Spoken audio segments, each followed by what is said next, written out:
اعوذ باللہ من الشیطان الرجیم بسم اللہ الرحمن الرحیم۔ احمد اسلامک ایجوکیشن کے پیارے ناظرین، السلام علیکم ورحمۃ اللہ وبرکاتہ۔ پیارے دوستو، میرے بھائیوں اور بہنوں، امید ہے کہ آپ لوگ خیریت سے ہوں گے اور ایک اچھی زندگی بسر کر رہے ہوں گے۔ پیارے دوستو، میرے بھائیوں اور بہنوں، ہم یہ دعا کرتے ہیں کہ اللہ تعالیٰ آپ کو ہمیشہ خوش و خرم اور شاد و آباد رکھے اور آپ کو خطائط نصیب کرے۔ جیسے کہ ہم سبھی لوگ جانتے ہیں، ماہ شعبان کا مبارک مہینہ ہے اور یہ وہ مبارک مہینہ ہے جس کی بہت زیادہ فضیلت ہے، اور پیارے آقا صلی اللہ علیہ وآلہ وسلم پورا مہینہ اس کے روزے رکھتے اور اس کے روزوں کو آپ پھر رمضان کے روزوں کے ساتھ ملا دیتے۔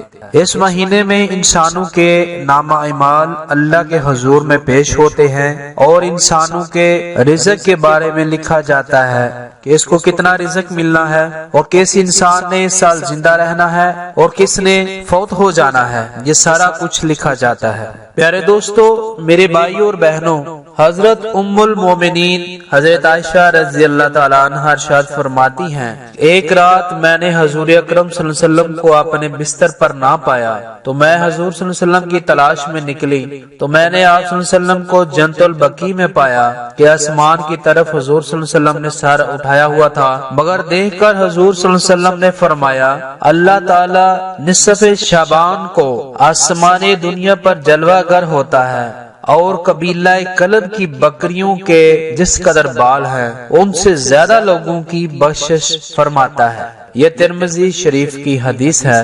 تو پیارے دوستو، میرے بھائیوں اور بہنوں، ایک اور حدیث اسی حوالے سے آپ لوگوں کے گوش گزار کرنا چاہوں گا۔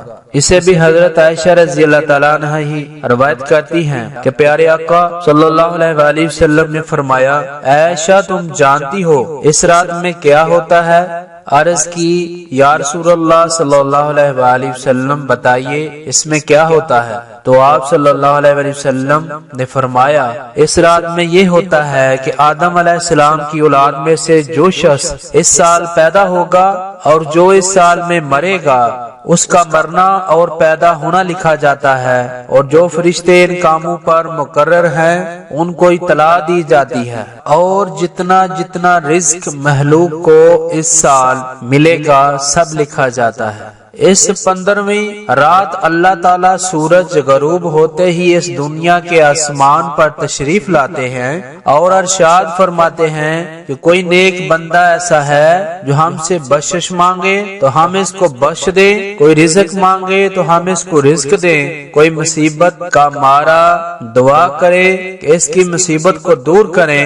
اسی طرح صبح ہونے تک ارشاد فرماتے ہیں بس بندوں کو چاہیے کہ اس رات میں خوب عبادت کریں اور اپنے گناہوں کی معافی مانگیں اور 15ویں تاریخ کو روزہ رکھیں، اور اللہ تعالیٰ اس رات میں اپنی مہربانی سے بے شمار بندوں کو بخشتا ہے، مگر کافر، مشرک اور کینہ رکھنے والے اور قاتل کو نہیں بخشتا۔ یہ مشکات شریف کی حدیث ہے۔ تو پیارے دوستو، میرے بھائی اور بہنوں، حضرت علی رضی اللہ تعالیٰ عنہ سے روایت ہے کہ نبی پاک صلی اللہ علیہ وآلہ وسلم نے ارشاد فرمایا کہ جب شعبان کی 15ویں شب آئے تو تم رات کو قیام کرو اور دن کو روزہ رکھو۔ تو اس ارشاد مبارک سے یہ بات ظاہر ہوتی ہے کہ ہمیں رات کو قیام کرنا چاہیے، یعنی نوافل پڑھنے چاہیے، اور 15ویں کا یعنی اگلے دن کا روزہ رکھنا چاہیے۔ یہ بہت افضل عمل ہے۔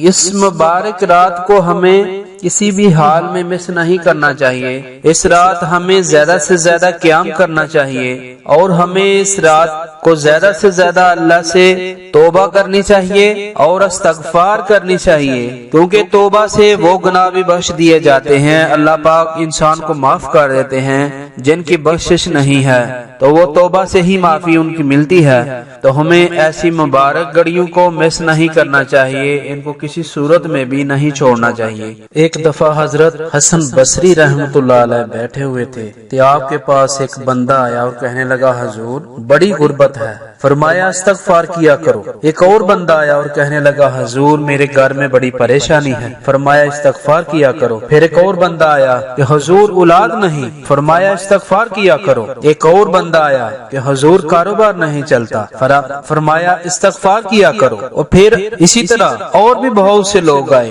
تو آپ نے سبھی کو استغفار کرنے کو کہا۔ تو آپ سے پوچھا گیا کہ حضور آپ نے سبھی لوگوں کو استغفار کرنے کا کہا ہے، سب کو ایک ہی علاج بتایا ہے، اس کی وجہ کیا ہے؟ تو آپ نے فرمایا، تو امام حسن بصری رحمۃ اللہ علیہ نے فرمایا کہ سورہ نوح پڑھو۔ اللہ پاک نے فرمایا ہے کہ استغفار کرو، میں تمہیں بارش دوں گا، میں تمہیں اولاد دوں گا یعنی بیٹے دوں گا، میں تمہیں مال دوں گا، رزق دوں گا۔ تو پیارے دوستو میرے بھائی اور بہنوں، دیکھیں یہ نہایت ہی افضل عمل ہے۔ پیارے دوستو میرے بھائی اور بہنوں، اس رات کو آپ صلی اللہ علیہ وسلم ساری رات قیام کرتے رہتے تھے۔ ہمیں بھی اس سنت پر عمل کرنا چاہیے۔ ہمیں اس رات زیادہ نہیں، پوری رات نہیں قیام کر سکتے تو کچھ نوافل تو ضرور پڑھنے چاہیے۔ اگر ہم کچھ نوافل ہی پڑھ کر اور استغفار کر کے اللہ سے دعا مانگے تو انشاءاللہ ضرور قبول ہوگی۔ پیارے دوستو میرے بھائیوں اور بہنوں، استغفار کی بہت زیادہ فضیلت ہے۔ رسول اکرم صلی اللہ علیہ وآلہ وسلم نے فرمایا کہ میرے دل پر بھی پردہ سا آ جاتا ہے اور میں دن میں 100 مرتبہ استغفار کرتا ہوں۔ رسول اللہ صلی اللہ علیہ وآلہ وسلم کا ایک اور ارشاد مبارک آپ لوگوں کے گوش گزار کروں گا۔ آپ صلی اللہ علیہ وسلم نے فرمایا، جو شخص پابندی سے استغفار کرتا ہے اللہ تعالیٰ اس کے لیے ہر فکر سے کشادگی اور ہر تنگی سے راستہ بنا دیتا ہے اور اس کو ایسی جگہ سے رزق دیتا ہے جو اس کے وہم و گمان میں بھی نہیں ہوتی۔ یہ ابن ماجہ کی حدیث ہے۔ تو پیارے دوستو میرے بھائیوں اور بہنوں، استغفار اتنا بڑا عمل ہے کہ آپ سوچ بھی نہیں سکتے۔ اگر ہم اس کو یہ کہیں کہ یہ سب سے ہی بڑا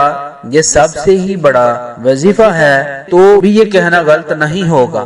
پیارے دوستو میرے بھائیوں اور بہنوں، نبی اکرم صلی اللہ علیہ وآلہ وسلم نے فرمایا، جو شخص کثرت سے استغفار کرے گا، جو شخص کثرت سے استغفار کرتا رہے گا، اللہ تعالیٰ اس کو ہر غم سے نجات دیں گے۔ تو پیارے دوستو میرے بھائیوں اور بہنوں، کہ پیارے آقا صلی اللہ علیہ وسلم خود استغفار کرتے تھے، تو ہم پھر کس کھیت کی مولی ہیں؟ ہم تو کچھ بھی نہیں ہیں، ہم تو قدم قدم پر غلطیاں کرنے والے ہیں۔ تو ہمیں استغفار کیوں نہیں کرنا چاہیے؟ جبکہ استغفار کرنے سے اللہ تعالیٰ ہمیں رزق بھی دیتے ہیں، زیادہ رزق عطا فرماتے ہیں، ہمارے گناہوں کو بھی بخشتے ہیں۔ تو پھر ہمیں کیوں نہیں استغفار کرنا چاہیے؟ یہ تو نہایت ہی اچھا عمل ہے کہ ہم استغفار کریں اور اللہ تعالیٰ ہماری پریشانیوں کو بھی دور کر دیں، ہمیں رزق بھی عطا کریں اور ہمارے گناہوں کو بھی معاف کر دیں۔ تو اس سے بڑھ کر ہمیں اور کیا چاہیے؟ جیسے کہ اللہ تعالیٰ سورہ نوح میں فرماتے ہیں، ترجمہ آپ لوگوں کے گوش گزار کروں گا، اور پھر میں نے کہا معافی مانگو اپنے رب سے، بے شک وہ ہے بڑا ہی معاف کرنے والا۔ تو برسائے گا وہ آسمان سے تم پر موسلادھار بارش اور مدد دے گا تمہیں مالوں سے، بیٹوں سے، اور بنائے گا تمہارے لیے باغ اور بنائے گا تمہارے لیے نہریں۔ تو پیارے دوستو میرے بھائی اور بہنوں، دیکھیں کہ معافی مانگنے سے، استغفار کرنے سے اللہ تعالیٰ کیا انعامات دے رہے ہیں کہ اللہ تعالیٰ آسمان سے بارش برسائیں گے، اللہ تعالیٰ ہمیں زیادہ مال عطا فرمائیں گے، اللہ تعالیٰ ہمیں بیٹے عطا کریں گے، اللہ تعالیٰ ہمارے لیے باغ و نہروں کی بشارت دے رہے ہیں۔ تو پیارے دوستو میرے بھائی اور بہنوں، ہمیں استغفار کرتے رہنا چاہیے، یہ بہت بڑا خزانہ ہے اور ہمیں اس کو کبھی بھی نہیں چھوڑنا چاہیے بلکہ اپنی زندگی کا حصہ بنا لینا چاہیے۔ تو پیارے دوستو میرے بھائیوں اور بہنوں، ان مبارک راتوں میں، مبارک گھڑیوں میں تو استغفار کو لازمی اختیار کرنا چاہیے، کیونکہ اگر عام دنوں میں استغفار کرنے کے اتنے زیادہ فائدے ہیں تو اگر ہم اس کو مبارک گھڑیوں میں، مبارک راتوں میں اگر ہم استغفار کریں گے تو انشاءاللہ العزیز ہمیں دوگنا اور چوگنا فائدہ حاصل ہوگا۔ پیارے دوستو میرے بھائی اور بہنوں، اب میں آپ لوگوں کو 15ویں رات کا وظیفہ یعنی شب برات کا وظیفہ بتا دوں تاکہ آپ لوگ اس عمل کو کریں اور اللہ تعالی ہمارے رزق میں بھی اضافہ فرمائیں، اللہ تعالی ہماری پریشانیوں کو بھی دور فرمائیں اور اللہ پاک ہمارے گناہوں کو بھی بخش دیں اور ہماری زندگی میں بھی برکت عطا فرمائیں۔ تو پیارے دوستو، میرے بھائیوں اور بہنوں، وظیفے کی طرف چلنے سے پہلے میں آپ لوگوں سے ایک ریکویسٹ کروں گا، میں اپنے تمام نئے آنے والے ناظرین سے یہ ریکویسٹ کروں گا کہ اگر آپ نے ابھی تک ہمارے چینل احمد اسلامک ایجوکیشن کو سبسکرائب نہیں کیا تو پلیز آپ ہمارے چینل کو سبسکرائب کر دیں اور ساتھ موجود بیل آئیکن کے بٹن کے اوپر بھی کلک کر دیں تاکہ ہماری ہر آنے والی نئی ویڈیو کی اپڈیٹس سب سے پہلے آپ تک پہنچ سکیں۔ تو پیارے دوستوں، میرے بھائیوں اور بہنوں، اب میں آپ لوگوں کو یہ پیارا سا عمل اور وظیفہ بتا دوں کہ آپ نے کون سے 2 کام ہیں جو آپ نے اس رات کو لازمی کرنے ہیں اور ان کی برکت سے انشاءاللہ العزیز آپ کو کیا ملے گا۔ تو پیارے دوستوں، میرے بھائیوں اور بہنوں، آپ نے عشاء کی نماز کے بعد 4 نوافل ادا کرنے ہیں۔ آپ نے نوافل کو 2 کر کے پڑھنا ہے، اکٹھے 4 نہیں پڑھنے۔ پہلے آپ نے 2 نوافل پڑھنے ہیں، بعد میں پھر آپ نے 2 نوافل پڑھنے ہیں، اور آپ نے ہر رکعت میں سورہ فاتحہ کے بعد سورہ اخلاص کو 7 مرتبہ پڑھنا ہے، یعنی سورہ فاتحہ کے ساتھ آپ نے 7 مرتبہ سورہ اخلاص کو پڑھنا ہے، اور اس طرح آپ نے 4 نوافل پڑھنے ہیں۔ یہ 4 نوافل تو آپ نے لازمی پڑھنے ہیں۔ اگر آپ زیادہ پڑھ سکتے ہیں، زیادہ قیام کر سکتے ہیں تو یہ آپ کے حق میں اور زیادہ بہتر ہے۔ اس کے بعد نوافل پڑھنے کے بعد پھر آپ نے 3 مرتبہ درود ابراہیمی پڑھنا ہے۔ ویسے تو آپ کوئی بھی درود پڑھ سکتے ہیں، لیکن درود ابراہیمی کی بہت زیادہ فضیلت ہے، یہ سب سے افضل درود ہے، تو آپ درود ابراہیمی پڑھ لیں تو زیادہ بہتر ہے۔ ویسے آپ کوئی بھی درود پاک 3 مرتبہ پڑھ سکتے ہیں۔ اس کے بعد پھر آپ نے 1000 مرتبہ استغفر اللہ پڑھنا ہے، یعنی آپ نے ایسے پڑھتے جانا ہے، استغفر اللہ استغفر اللہ استغفر اللہ، یا آپ یہ بھی پڑھ سکتے ہیں استغفر اللہ ربی استغفر اللہ ربی۔ اگر آپ اس سے بھی اور بہتر پڑھ سکتے ہیں تو استغفر اللہ ربی من کل ذنب واتوب الیہ، اگر آپ یہ بھی پڑھ لیں تو یہ پڑھ سکتے ہیں۔ اگر آسان پڑھنا چاہتے ہیں تو آپ یہ کہنا ہی کافی ہوگا استغفر اللہ استغفر اللہ استغفر اللہ، یہ آپ نے 1000 مرتبہ پڑھنا ہے۔ جو میرے بھائی 1000 مرتبہ پڑھ سکتے ہیں یا اس سے زیادہ پڑھ سکتے ہیں یہ افضل ترین ہے، لیکن جو یہ زیادہ نہیں پڑھ سکتے تو کم از کم کثرت سے پڑھ لیں، یعنی 313 مرتبہ تو لازمی پڑھے، اور جو اتنا بھی نہیں پڑھ سکتے وہ 100 مرتبہ تو لازمی پڑھیں، اس سے کم نہ پڑھیں۔ تو یہ عمل آپ نے لازمی کرنا ہے، اور استغفار پڑھنے کے بعد پھر آپ نے 3 مرتبہ درود ابراہیمی پڑھنا ہے، اور اس کے بعد پھر آپ نے اللہ تعالیٰ کے حضور میں سجدے کی حالت میں آپ نے دعا کرنی ہے، کیونکہ آپ صلی اللہ علیہ وآلہ وسلم بھی اس رات کو سجدے کی حالت میں دعائیں کیا کرتے تھے۔ تو یہ ایک مسنون طریقہ ہے، مسنون عمل ہے، اس رات کو اللہ کے حضور میں سجدہ ریز ہو کر مانگنا، یہ مسنون طریقہ ہے۔ تو پیارے دوستو، میرے بھائیوں اور بہنوں، ہمیں بھی سجدے کی حالت میں اللہ تعالیٰ سے گڑ گڑا کر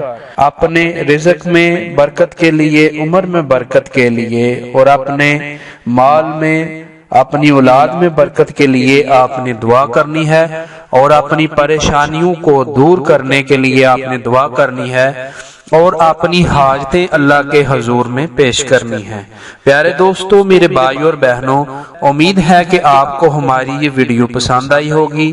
اگر آپ کو ہماری یہ ویڈیو پسند آئے، اچھی لگے، انفارمیٹو لگے تو پلیز آپ اسے لائک کریں، اسے زیادہ سے زیادہ شیئر کریں، کیونکہ نیکی کی بات کو پھیلانا صدقہ ہے۔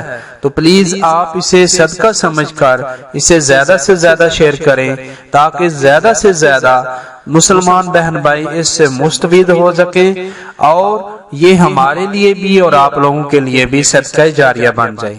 تو انشاءاللہ العزیز ایک نئی ویڈیو کے ساتھ جلد ہی آپ لوگوں کی خدمت میں حاضر ہوں گے۔ تب تک کے لیے اجازت دیجیے۔ اللہ حافظ۔ اللہ ہم سب کا حامی و ناصر رہے۔